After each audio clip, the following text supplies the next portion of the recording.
Assalamualaikum warahmatullahi wabarakatuh. Shalom. Baik, pertama-tama saya akan memperkenalkan nama saya. Nama saya Margareta Clara Mote dengan NIM 19350600014, jurusan Ilmu Pemerintahan, Fakultas Ilmu Sosial dan Ilmu Politik, Universitas 17 Agustus, Jakarta. Di sini saya akan mempresentasikan tugas proyek dengan tema pengangguran sebagai tugas pemenuhan mata kuliah Tata Kelola Sumber Daya Manusia Pemerintahan. Sebelumnya saya akan membahas terlebih dahulu materi yang akan saya presentasikan. Baiklah, di sini saya akan menjelaskan tentang materi yang akan saya presentasikan kali ini tentang pengangguran. Ada 4 poin penting yang akan saya presentasikan kali ini, yaitu poin pertama adalah pengertian dan macam-macam pengangguran, poin kedua penyebab pengangguran, poin ketiga dampak pengangguran, dan poin keempat yaitu cara mengatasi pengangguran. Apa itu pengangguran? Yaitu merupakan orang yang tidak sama sekali bekerja atau sedang mencari pekerjaan, bekerja kurang dari 2 hari seminggu, atau seseorang yang sedang berusaha mendapatkan pekerjaan yang layak disebut sebagai pengangguran. Selanjutnya yaitu macam-macam pengangguran, dibagi menjadi 2 bagian, yaitu yang pertama berdasarkan lama waktu bekerja, selanjutnya yaitu berdasarkan penyebab terjadinya. Nah, berdasarkan lama waktu bekerja dibagi menjadi 3 bagian, yaitu pengangguran terbuka, setengah menganggur, pengangguran terselubung.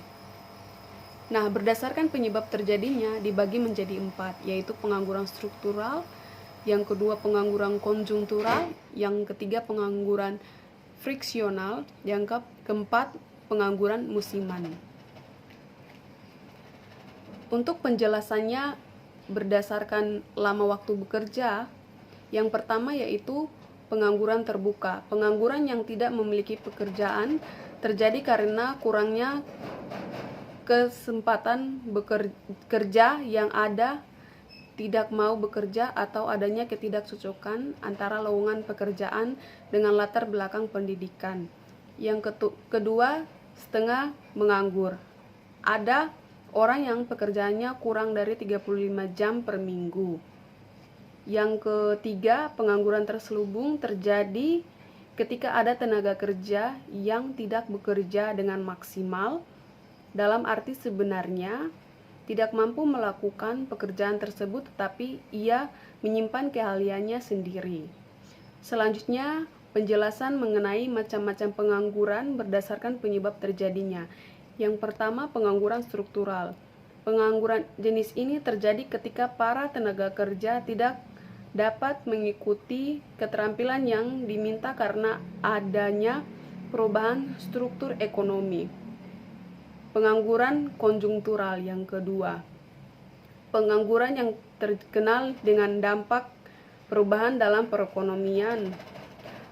Yang ketiga yaitu pengangguran friksional, terjadi karena adanya sebuah kesulitan, yaitu mempertemukan pencari kerja dengan ekonomi pekerja. Hal ini terjadi karena banyak hal, tetapi biasanya letak geografis dan kekurangan informasi menjadi penyebab utamanya.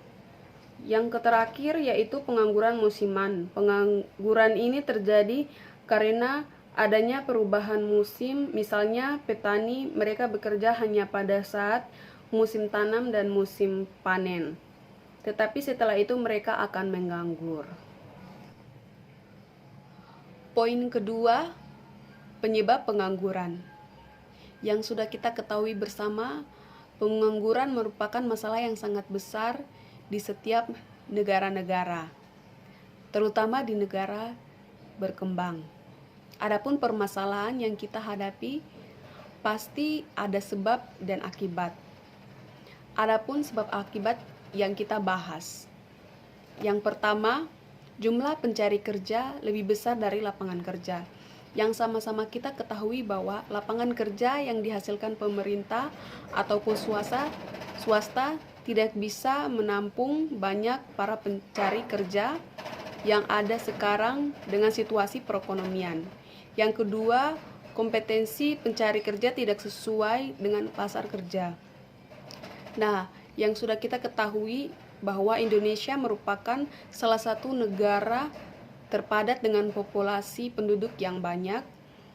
Tentu saja dengan populasi terbanyak dan juga dengan tuntutan perekonomian sangat meningkat, persaingan dalam pencarian kerja. Yang ketiga yaitu terjadinya pemutusan hubungan kerja atau PHK. Ini merupakan salah satu dampak pengangguran yang sangat fatal karena dengan situasi perekonomian yang sangat keras dan tidak jelas ini, maka mau tidak mau perusahaan harus mengurangi jumlah karyawan. Nah, dengan begitu masyarakat akan semakin sulit dan akan banyak terjadinya pengangguran.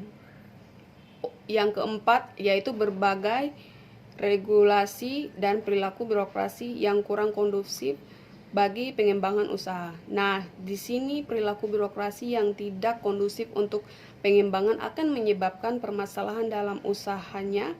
Jika usahanya bermasalah, maka semakin lama-kelamaan akan menyebabkan kebangkrutan dan akibatnya menyebabkan usahanya ditutup dan semakin sedikitnya lapangan kerja yang tersedia mengakibatkan semakin sedikit pula peluang masyarakat untuk mencari kerja. Urbanisasi itu sendiri merupakan perpindahan penduduk dari desa ke kota. Seperti yang kita ketahui, kebanyakan masyarakat berpikir bahwa mencari pekerjaan di kota sangatlah mudah dibandingkan di pedesaan. Padahal cara pandangan atau cara berpikir itu sangat salah, karena semakin banyaknya penduduk yang berpindah ke kota, maka akan semakin besar pula persaingan yang terjadi dan semakin sedikit pula juga lapangan pekerjaan yang tersedia untuk para pencari kerja. Dan yang keenam, stabilitas politik yang tidak stabil.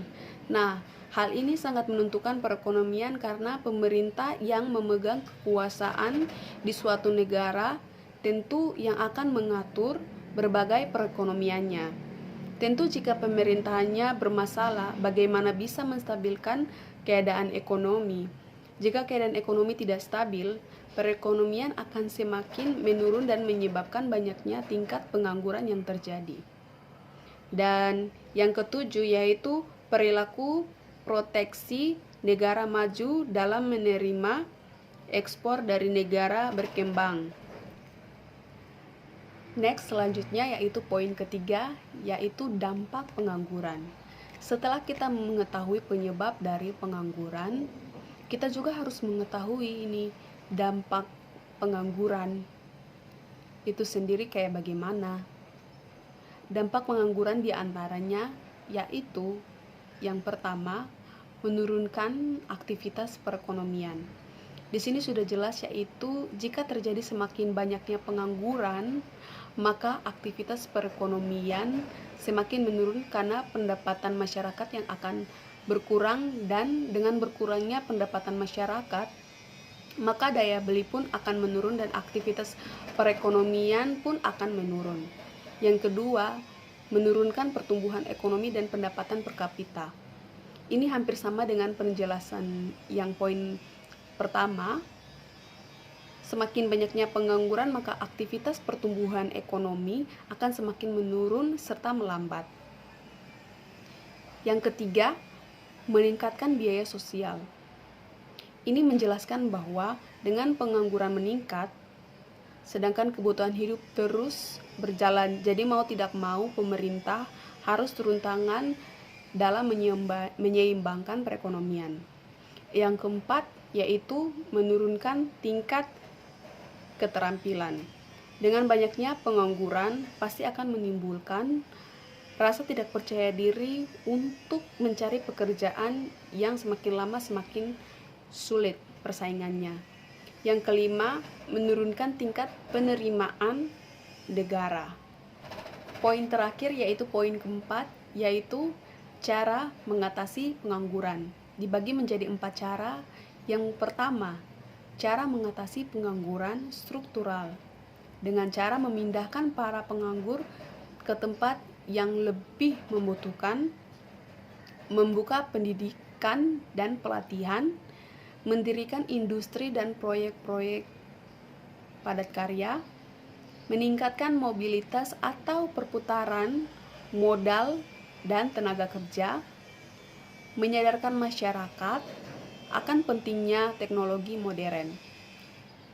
Yang kedua, cara mengatasi pengangguran friksional dengan cara menyediakan sarana informasi lowongan kerja yang cepat, mudah, dan murah kepada pencari kerja. Yang ketiga, cara mengatasi pengangguran konjungtural atau siklikal, yaitu dengan cara meningkatkan daya beli masyarakat dengan membuka proyek-proyek pemerintah, mengarahkan masyarakat agar menggunakan pendapatannya untuk membeli barang dan jasa, menciptakan teknik-teknik pemasaran yang menarik. Yang keempat yaitu cara mengatasi pengangguran musiman, yaitu dengan cara memberi pelatihan yang lain, segera memberi informasi bila ada lowongan kerja di sektor lain. Hanya ini saja yang dapat saya sampaikan dalam presentasi yang bertemakan pengangguran.